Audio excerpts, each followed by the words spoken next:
Deported some people, 43 people मुइज़ो ने deport करें, भारतीय लोग जिनको वापस भेजा है बोलने को कि भाई ये इलीगल एक्टिविटीज कर रहे थे, so we have sent them back.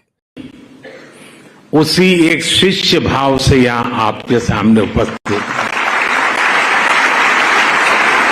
कि आज प्रमुख स्वामी महाराज का सपना हम पूरा कर पाए हैं। मुझे नहीं पता इसका आंदोलन का सिग्निफिकेंस क्या है, ठीक है ना। सबसे नंबर वन कि किसान जो डिमांड रख रहे हैं, मेरे दिमाग में जहां तक मुझे पता है ये डिमांड रखे जानी चाहिए स्टेट गवर्नमेंट से। चलिए अगर वो एमएसपी की बात करें, क्योंकि फूड कॉर्पोरेशन ऑफ इंडिया खरीदता है कुछ प्रोडक्ट, और चूंकि food corporation of India government of India के अंदर में आता है, तो आप गवर्नमेंट ऑफ इंडिया से डिमांड रख सकते हैं कि भाई ये बात करो। मगर वो स्टैट्यूटरी गारंटी की बात कर रहे हैं कि आप इसको लिखित में दे दीजिए कि आप हमें गारंटी देंगे। मुझे ये बात समझ में नहीं आ रही है, कोई भी साधारण सा बंदा अगर ये समझता है कि लॉ सिर्फ स्टैट्यूट नहीं होता, लॉ एग्जीक्यूटिव ऑर्डर भी होता है, तो जब ये शुरू से ही एक कन्वेंशन और प्रैक्टिस कस्टम जो है वो भी एक पार्ट ऑफ लॉ है, तो कोई चीज ऐसे नहीं चेंज की जा सकती है। तो अब अगर कल को कोई ऐसा स्टैट्यूट आ जाए जिसमें ये कहा जाए कि मिनिमम सपोर्ट प्राइस नहीं दिया जाए। प्राइम मिनिस्टर मोदी जो है वो जिसे कहते हैं ना कल्चरल डिप्लोमेसी के एक ट्रिप पे है, ठीक है जनाब, जिसे कहा जाता है ना cultural diplomacy, religious diplomacy, political diplomacy, तो वो करते ही रहते हैं। और मज़े की बात यह है कि इस वक्त जय श्री राम की जो नारे हैं वो अबू धाबी में लग रहे हैं, and many Indians are enjoying it as if they have a control और they have conquered Abu Dhabi as a maybe a second home for Indians. बचपन से डाल दिया जाता है एक सेंस ऑफ सुपीरियॉरिटी कि हम तुमसे बेहतर हैं, और तुम के अंदर सारे काफिर हैं, चाहे वो मुशरकीन हो यानी बुत पूजा करने वाले, या फिर वो क्रिश्चियंस हो जिनको चे का वर्ड दिया जाता है, या फिर यहूदी ही क्यों ना हो, हर एक से ये लोग अपने आप को सुपीरियर समझते हैं और उनको इंफीरियर समझते हैं। लेकिन हकीकत में क्या है कि गोरे और यहूदी इनसे कितना आगे हैं मुझे कोई बताने की जरूरत नहीं है।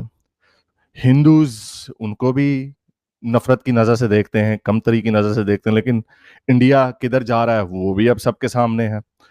यानी कोई ऐसी कौम नहीं है जो इनसे आगे ना निकले, सिर्फ मासवाए कुछ अफ्रीका के मुल्कों के, और वो भी क्योंकि उनकी स्किन काली है, तो आई एम श्योर आपको अंदाजा होगा कि वो उनको भी किस तरह देखते हों। लेकिन यहाँ पर रेसिस की बुनियाद कम, लेकिन मजहबियत की बुनियाद ज्यादा। मजहब की बेस पे ही अपने आप को ज्यादा सुपीरियर समझते, चाहे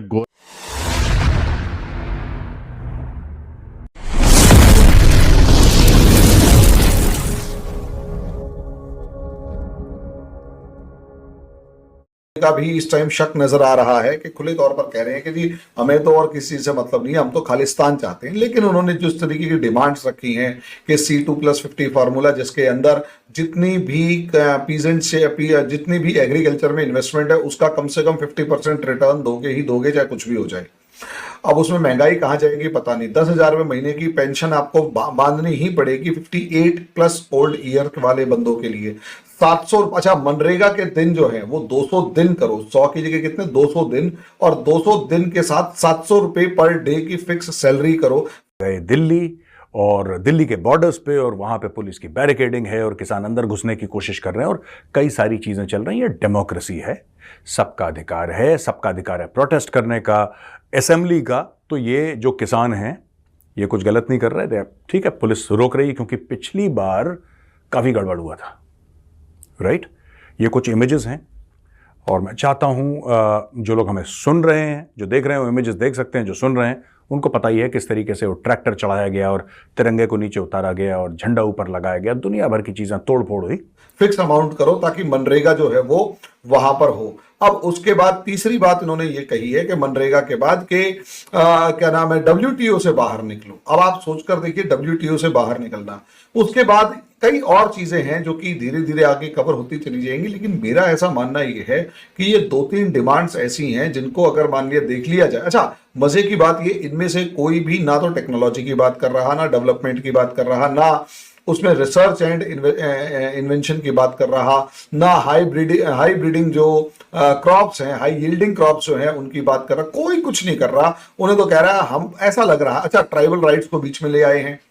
ट्राइबल्स का जो मामला है, ठीक है, ट्राइबल्स का मामला है, ट्राइबल्स का मामला ट्राइबल्स के तरीके से वो बातचीत की जाएगी, उनकी बेनिफिट के लिए बातचीत की जाएगी। और जरूरी नहीं है कि ये पूरा का पूरा ट्राइबल बेल्ट जो कुछ बोल रहा हो वही उनके लिए भले की बात हो, और जरूरी नहीं है कि 1 लाख किसान अगर कोई बोल रहा हो तो वही उनके भले की बात हो। कई बार ऐसा हो सकता है कि कुछ चालाक धूर्त भेड़िए जो हैं वो, क्या नाम है, भेड़ की खाल ओढ़ के उनके बीच में बैठे हुए उनको भड़का रहे हो सरकार के खिलाफ, और हो सकता है वहां उनको मिसगाइड कर रहे हो, क्योंकि ऐसे मूवमेंट्स ने कभी भी, ज्यादातर केसेस के अंदर जो कम्युनिस्ट मूवमेंट होते, कम्युनिस्ट नहीं कहेंगे लेकिन एक तरीके के सोशलिस्ट मूवमेंट या डिमांडिंग मूवमेंट जो होते थे, मजदूर आंदोलन टाइप के जो होते थे, उन्होंने फैक्ट्रियों को बंद करने के अलावा कुछ नहीं किया।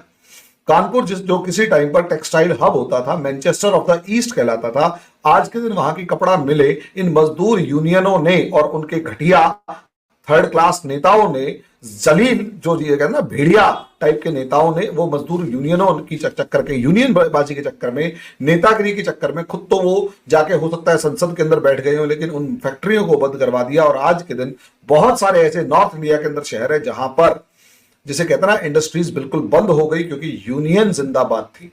ऐसी ही अब यूनियन, किसान यूनियन की फॉर्म में निकल के आई है। यही किसान यूनियन जो है वो 2020-21 के अंदर जिस तरीके से इन लोगों ने प्रोटेस्ट किए थे और लाल किले के ऊपर भी एक रिलीजियस फ्लैग फहरा दिया था, और जिस तरीके से उन्होंने एक एनआरकी 1 साल तक क्रिएट करे रखी, और एपीएमसी एक्ट जो कि कंपनीज को एक कॉम्पिटिटर की फॉर्म में एस्टेब्लिश कर रही थी, जो मंडी के अंदर आड़तिया जो बैठा है, इंटरमीडियरी बिचौलिया जो बैठा है, जो किसानों का खून चूसने वाला एक जोंक है, वो बैठा हुआ है, वो किसानों को भड़का के सड़क पे ले आया है और दोबारा से कह रहा है कि ये सारी मांगे पूरी करो। और इस बार, पिछली बार तो फिर भी थोड़ी बहुत ऐसी मांगे थी जिनके ऊपर डिस्कस किया जा सकता था, इस बार जो मांगे हैं वो तो इस तरीके की हैं जो कि डिस्कस ही नहीं की जा सकती।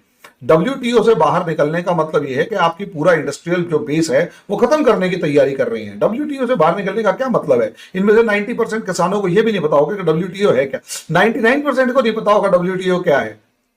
ये जो आंदोलन जीवी, हमारे प्रधानमंत्री कहते हैं कि ये आंदोलन जीवी जो हैं, इन आंदोलन जीवियों का काम कुछ नहीं है, छाती पीटना है और सड़क पे लेट के हाहाकार मचाना है और एक पैनिक क्रिएट कर देना है कि, और सरकार को इतना प्रोवोक कर देना है कि जरा सा भी सरकार अगर कुछ करे तो विक्टिम कार्ड खेलने के लिए ये लोग तैयार हैं। हो नहीं, हाँ, लेकिन अगर गोरी स्किन वाला कोई या वाली इस्लाम कबूल कर ले तो उसको ये उसके तलवे चाटने लग जाते हैं, और गोरी होगी तो उसको कहेंगे बहन जी बहन से शादी करेंगी। वो एक गोरी जो कन्वर्ट हुई थी इस्लाम पे, उसके ऊपर वीडियो बनाई थी, दिखाया था आपको। और लेकिन अगर काला कोई इस्लाम कबूल करे उसको काला पीला या उसको इतनी लिफ्ट नहीं कराते। तो रेसिज्म तो है, लेकिन जो असल बिगटरी है वो मजहब की बुनियाद पे है।